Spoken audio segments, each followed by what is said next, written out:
Hi friends, ஒன்றா இருக்க கற்றுக்கணும் சீரியலில் இன்றைக்கி நாளைக்கான எபிசோடு பார்க்கலாம். புதுசாக பார்க்குறவங்களா இருந்தால் சப்ஸ்கிரைப் பண்ணிக்கோங்க, லைக்கு ஹைப்பு கொடுத்து விடுங்க. வாங்க வீடியோக்குள்ளே போகலாம்.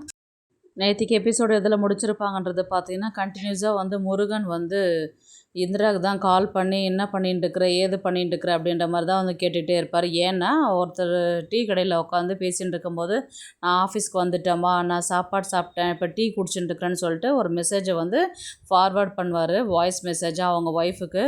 ஓ, இப்படிலாம் கூட செய்யணுமா, இது எனக்கு தெரியாத போச்சே, பண்ணிட்டா போச்சு அப்படின்னு சொல்லிட்டு ஒவ்வொரு விஷயத்துக்குமே கால் பண்ணி இந்திரா கிட்ட சொல்லிக்கிட்டே இருப்பாங்க. அதுக்கப்புறம் ஒரு கோவிலில் நிறைய தேங்காயெல்லாம் உடச்சிக்கிட்டே இருப்பாங்க. அந்த இடத்துல என்ன விசேஷம், இன்றைக்கே இவ்வளோ தேங்காய் உடைக்கிறாங்க இங்கே அப்படின்னு சொல்லி கேட்டதுக்கு, இந்த பிள்ளையாருக்கு தேங்காய் உடைச்சாக்கா நம்ம வேண்டுதல் எல்லாமே நிறைவேறிடும், அதனால் எல்லோரும் இங்கே உடைக்கிறாங்கப்பா அப்படின்னு சொல்லுவாங்க. ஒரு 3 தேங்காய் வாங்கிட்டு உடைக்கிறதுக்கு வருவார். உடைக்கும் போது பார்த்திங்கன்னா அந்த இடத்துல கந்தசாமியும் கணேசனை நிற்பாங்க. என்னடா உனக்கு ஹோட்டலுக்கு டிஃபனுக்கு தேங்காய் வாங்கிட்டு வர சொல்லி சொன்னால் இங்கே நின்று பிள்ளையாருக்கு தேங்காய் உடச்சுட்டுருக்குற அப்படின்னு சொல்லி கேட்டதுக்கு, உடனே முருகன் பயத்தில் மாற்றி சொல்லிவிடுவார். இந்த மாதிரி நீங்கள் ஹோட்டலுக்காக உயிரே கொடுக்குறீங்க, உங்கள் ஹோட்டல் நல்லா ரீச் ஆகணும், நல்லா வியாபாரம் போகணும், அதில் வர வருமானத்தில் நம்ம புது ஹோட்டல் கட்டணும், அதை நினச்சின்னு வேண்டிக்கிட்டு தான்ப்பா நான் தேங்காய் உடைக்க வந்தேன் அப்படின்னு சொல்லிட்டு சொன்னதுக்கு, அப்படியா, உடனே கந்தசாமியும் பிள்ளையாரப்பா இவன் என்ன வேண்டிக்கினானோ அதை நிறைவேற்றி வச்சிரு, இவன் தேங்காய் உடைக்கிறான் பாரு அப்படின்ற மாதிரி தான் அவர் சொல்லிவிட்டு அவர் கிளம்பிடுவார்.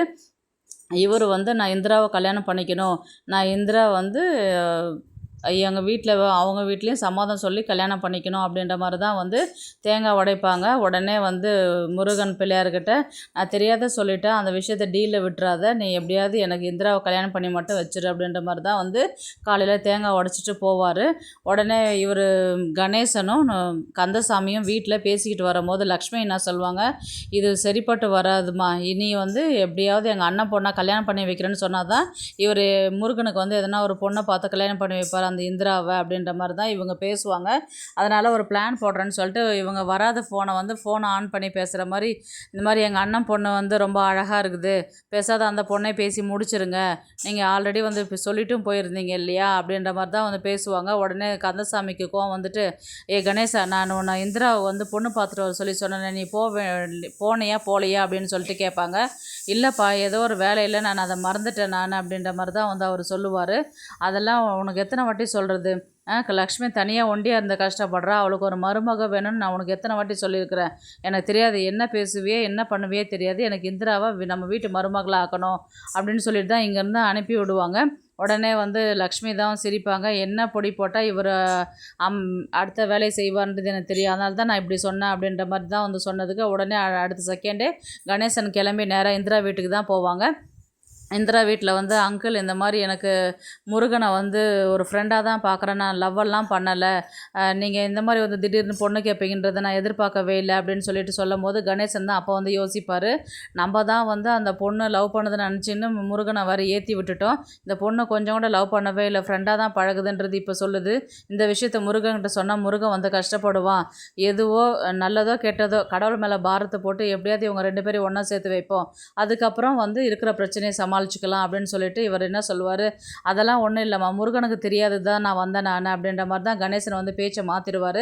அந்த நேரத்தில் கடன் கொடுத்தவர் அருணாச்சலத்துக்கிட்ட கேட்பாங்க, இந்த மாதிரி அருணாச்சலம் நாளைக்கு இன்னும் 2 நாளைக்குள்ளே என் பணத்தை நீ கொடுக்கலன்னா உன் பொண்ணை நான் கல்யாணம் பண்ணிட்டு போயிடுவேன் அப்படின்ற மாதிரி தான் சொல்லுவாங்க. உடனே இந்திரா இந்த ஒரு ரீசனுக்காக தான் நான் கல்யாணன்றது வேணான்னு சொல்கிறேன், எங்கள் அப்பாவுக்கு உடம்பு முடியாமல் இருந்தால் நான் தான் காப்பாற்ற வேண்டிய சூழ்நிலை, என் தம்பி தங்கச்சிங்களையும் நான் கூட வச்சுக்க ஒரு சூழ்நிலை வரும், இந்த கண்டிஷனுக்கு ஓகேன்னா சொல்லுங்கள், நான் கல்யாணம் பண்ணிக்கிறேன் அப்படின்ற மாதிரி தான் சொல்லுவாங்க.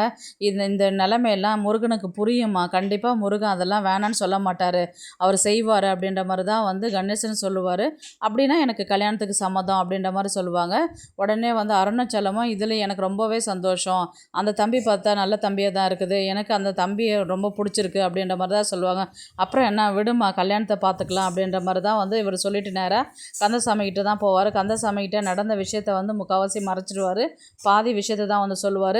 இந்த மாதிரி இந்திரா கல்யாணத்துக்கு சம்மதம் சொல்லிடுச்சு, அவங்க அப்பா உடம்பு முடியாமல் ஹார்ட் பேஷண்ட்டாக இருக்கிறாங்க, அவங்க தம்பி தங்கச்சிக்கு எதனா ஒன்று அவங்க அப்பாவுக்கு எதனா ஒன்று ஆயிடுச்சுன்னா தம்பி தங்கச்சிங்களை நம்ம வீட்டில் தான் வச்சு பார்த்துக்கணும், ஹாஸ்டல்லாம் விடக்கூடாதுன்றது அந்த கண்டிஷன் மட்டும் தான்ப்பா சொல்லியிருக்குது, இதுதான்ப்பா விஷயம், இதுக்கு உனக்கு சம்மதம்னா சொல்லுப்பா, நம்ம அந்த பொண்ணை பேசி முடிச்சிடலாம் அப்படின்ற மாதிரி சொன்னதுக்கு, நம்ம வீட்டில் தான் ஏகப்பட்ட பேர் இருக்கிறாங்கள, அதோட அந்த 2 பசங்க இருந்துட்டு போட்டோம், அதனால் எனக்கு எதுவும் பிரச்சனை கிடையாது அப்படின்ற மாதிரி தான் அவர் சொல்லுவார். அப்போ இதுதான் விஷயமா, இதுக்கடை இப்படி மென்று முழுங்கிட்டு இருந்த அப்படின்ற மாதிரி தான் வந்து சொல்லுவார். ஆனால் அவங்க போட்ட கண்டிஷன் வந்து பசங்களை வந்து நல்ல கான்வெண்ட்டில் வந்து படிக்க வைக்கணும், சின்ன ஸ்கூல்லாம் படிக்க வைக்கக்கூடாது, எங்கள் அப்பாவும் கூடவே இட்டுன்னு வந்து தான் வச்சுப்பேன் அப்படின்றத இதெல்லாம் வந்து சொல்ல மறைச்சிருப்பார் கணேசன்.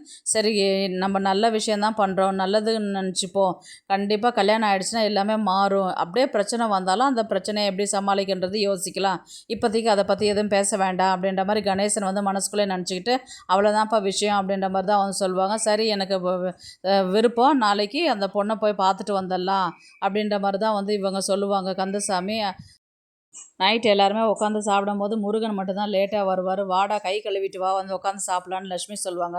இந்த வரமான்னு சொல்லிட்டு உட்காந்து சாப்பிட்றதுக்கு உட்காரும்போது, இந்த மாதிரி நாங்கள் உனக்கு வந்து பொண்ணு பார்த்துட்டு வந்திருக்கிறோம், காஞ்சிபுரத்தில் இருக்குது பொண்ணு, அந்த பொண்ணுக்கு சம்மதம்னு சொல்லிடுச்சு, உனக்கு சம்மதம்னு சொல்லிட்டு நம்ம பேசி முடிவு பண்ணிடலாம் அப்படின்ற மாதிரி தான் சொல்லுவாங்க. உடனே வந்து எந்த பொண்ணுக்கு நான் தானே கல்யாணம் பண்ணிக்க போகிறேன், என்னை கேட்காம நீங்கள் எப்படி போய் பொண்ணு பார்க்கலாம், எனக்கு வந்து இந்த பொண்ணை பிடிக்கல அப்படின்னு சொல்லிட்டு சாப்பாட்டை விட்டுட்டு எழுந்து வந்துடுவார். கந்தசாமி இவர் கணேசன் வந்து அந்த ஃபோட்டோ கொடுமா, நான் போய் அவனை சமாதிக்க வைக்கிறேன் அப்படின்னு சொல்லிட்டு இவங்களாம் எழுந்து வெளியில் போயிட்டு கணேசனும் முருகனும் தான் வந்து பேசுவாங்க. இப்போ எதுக்குடா நீ அந்த பொண்ணை வேணான்னு சொல்கிற அப்படின்ற மாதிரி தான் சொல்லுவாங்க. நான் என் மனசில் யார் இருக்கிறான்னு உனக்கு தெரியாதா மாமா, நீ எதுக்கு போயிட்டு காஞ்சிபுரத்தில் ஏதோ ஒரு பொண்ணை போய் பார்த்து பேசி முடிச்சுட்டு வந்திருக்கிற, உனக்கு அறிவே இல்லையா மாமா அப்படின்ற மாதிரி தான் முருகன் வந்து திட்டுவார். நிஜமாக உனக்கு இந்த பொண்ணை பிடிக்கலையா, சத்தியமாக இந்த பொண்ணை பிடிக்கலையா அப்படின்னு சொல்லிட்டு ஃபோட்டோ எடுத்து காமிப்பாங்க. இந்திரான்னு சொல்லுவாங்க. இந்திராவா, ஃபோட்டோ காமி அப்படின்னு சொல்லிட்டு சொன்னதுக்கு, ஃபோட்டோ பார்த்த உடனே ஐயோ மாமா இந்திரா மாமா அப்படின்னு சொன்னதுக்கு, நானும் மட்டும் என்ன சந்திரா, நான் சொன்னேன் இந்திரா தான்டா, நீ கல்யாணம் பண்ணிக்கிறது இந்த பொண்ணை தான் போய் பேசிட்டு வந்தேன், இப்போ உங்கள் அப்பாவே சம்மதம்னு சொல்லிட்டாங்க, நான் லவ் பண்ணுற விஷயம் தெரியுமான்னு சொல்லி கேட்டதுக்கு, அதெல்லாம் தெரியாது, உங்கள் அம்மாவுக்கு வந்து வீம்புக்காக நான் இந்த பொண்ணை பேசி முடிக்கணுன்றதுனால தான் பேசி முடிச்சுட்டாங்க, அதனால் நீ வந்து இந்த பொண்ணை கல்யாணம் பண்ணிக்க உனக்கு சம்மதமா அப்படின்ற மாதிரி உங்கள் வீட்டில் போய் சொல்லுடா அப்படின்னு சொல்லி சொன்னதுக்கு, இப்போ போய் சொன்னேன்னா திட்டுவாங்க, நீயே எப்படியாவது சொல்லி சமாளித்து எனக்கு இந்த பொண்ணையை பேசி முடிச்சிருமாம்மா அப்படின்ற மாதிரி தான் முருகன் வந்து சொல்லுவார். உடனே வந்து அந்த பொண்ணு வந்து இந்த முருகனை லவ் பண்ணவே இல்லைன்றது, இந்த விஷயத்தை எப்படி நான் முருகன்கிட்ட சொல்கிறது அப்படின்னு சொல்லிட்டு கேட்பாங்க. முருகனை வந்து என்னை அவ்வளோ லவ் பண்ணுறாளா மாமா என்ன அப்படின்ற மாதிரி கேட்டதுக்கு, ஆமான்னு இவர் போய் சொல்லிவிடுவார். உடனே வந்து பார்த்திங்கன்னா இந்திரா தான் வந்து கால் பண்ணுவாங்க. இவர் போயிட்டு காலையில் வேண்டுதல் வச்சுருந்தார் இல்லையா, இந்திராவை எப்படியாவது கல்யாணம் பண்ணி கொடுத்தா மீதி இருக்கிற பேலன்ஸ் தேங்காயை நான் உடைக்கிறேன்னு சொல்லிட்டு தேங்காய் உடைச்சிட்டு இருக்கும்போது இந்திரா தான் கால் பண்ணுவாங்க. கால் பண்ண அடுத்த செகண்டு வந்து பார்த்தீங்கன்னா, என்ன பண்ணிட்டு இருக்கிறீங்கன்னு கேட்டதுக்கு, தேங்காய் உடைச்சிட்டு இருக்கிறேன், காலையில் கேட்டதுக்கும் அதே தான் சொன்னீங்க, இப்பயும் அதே தான் சொல்கிறீங்க, என்னாச்சு உங்களுக்கு அப்படின்னு கேட்டதுக்கு, இல்லை ஒரு வேண்டுதல் வச்சுருந்தா அதுதான் நடந்தது, உங்களுக்கு என்ன கல்யாணம் பண்ணிக்க சம்மதமா, எங்கள் வீட்டில் எனக்கு தெரியாதான் வந்து கேட்டாங்க, நீங்கள் தப்பாக நினச்சிக்காதீங்க, உங்களுக்கு விருப்பம் தானே அப்படின்னு சொல்லி கேட்டதுக்கு, என் வீட்டு சூழ்நிலை, என் பிரச்சனை, நான் எப்படி வேலைக்கு போகிறேன் எல்லாமே உங்களுக்கு தெரியும், என்னை புரிஞ்சுக்கிட்ட ஒரு ஆள் என்னை கல்யாணம் பண்ணிக்கு வரும்போது எனக்கு அதில் விருப்பம் தான் அப்படின்ற மாதிரி தான் இந்திரா சொல்லுவாங்க. ரொம்ப சந்தோஷங்க அப்படின்னு சொல்லிட்டு முருகனும் சொல்லுவாங்க. அடுத்தது வந்து பார்த்திங்கன்னா, நாளைக்கு நிச்சயம் பண்ணிட்டு வந்துடலான்னு சொல்லிட்டு இவர் கந்தசாமி தான் வந்து எல்லாருமே கூட்டிகிட்டு போவாங்க. வீட்டில் எல்லாருமே அவங்களும் ரெடி ஆகிட்டு வெயிட் பண்ணிட்டு இருப்பாங்க. நிச்சயம் பண்ணிவிட்டு கல்யாணத்துக்கு தேதி வந்து குறிச்சிட்டு வந்துடுவாங்க. இவங்களுக்கு வந்து அப்புறம் தான் இந்திரா வந்து பேச ஆரம்பிப்பாங்க முருகன்கிட்ட, நீங்கள் எப்படி உங்களுக்கு என்ன பிடிச்சது, எந்த விஷயத்தில் என்ன பிடிச்சது அப்படின்ற மாதிரி தான் இவங்க பேச ஆரம்பிப்பாங்க. எல்லாத்தையுமே அட்ஜஸ்ட் பண்ணிவிட்டு அக்செப்ட் பண்ணிவிட்டு போவாங்க. அதுக்கப்புறம் அடுத்த வாரம் ஃபுல்லாகவே வந்து பார்த்திங்கன்னா முருகனுக்கும் இந்திராவுக்கும் கல்யாணம் ஆகிற சீரியல் விஷயத்தை தான் வந்து கொண்டு போவாங்க. பார்க்கலாம் கதையை வந்து எப்படி எடுத்துகிட்டு போகிறாங்கன்றது. இந்த வீடியோ உங்களுக்கு பிடிச்சிருந்தா ப்ளீஸ் லைக் பண்ணுங்கள், ஷேர் பண்ணுங்கள், சப்ஸ்கிரைப் பண்ணுங்கள். தேங்க்ஸ் ஃபார் வாட்சிங். இந்த வீடியோ உங்களுக்கு பிடிச்சிருந்தா ஒரு லைக் போடுங்க, நம்ம சேனலை சப்ஸ்கிரைப் பண்ணுங்க.